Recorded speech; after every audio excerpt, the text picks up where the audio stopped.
केंद्रीय गृह मंत्री अमित शाह के बयान पर एनसीपी एसपी प्रमुख शरद पवार ने पलटवार किया है। शरद पवार ने कहा कि देश के गृह मंत्री ने कुछ बयान दिए हैं, मुझे लगता है कि उन्हें कुछ जानकारी के साथ बात करनी चाहिए। तो आखिर किस बयान पर पवार ने किया है पलटवार और क्या है पूरा मामला, जानने के लिए देखिए ये रिपोर्ट। भले ही महाराष्ट्र में विधानसभा चुनाव खत्म होने के बाद सरकार बन गई हो, लेकिन पार्टी नेताओं की बयानबाजी थमने का नाम नहीं ले रही है।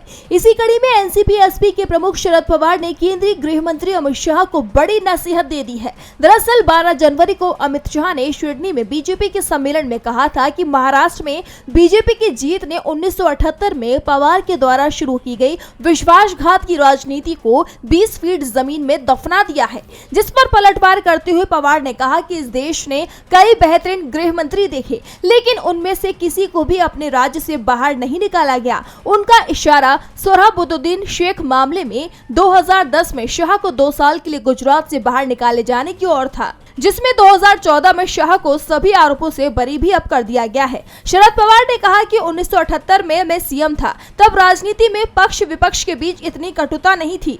उस समय जनसंघ के उत्तम राव पाटिल जैसे लोग मेरी मिनिस्ट्री में थे। इसके बाद जब वाजपेयी पीएम बने थे तो उन्होंने मुझे आपदा मैनेजमेंट अथॉरिटी का अध्यक्ष बनाया था।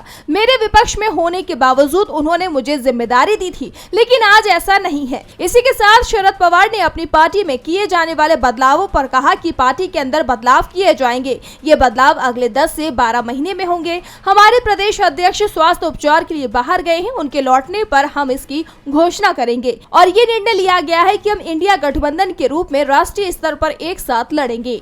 डीबी लाइव की रिपोर्ट।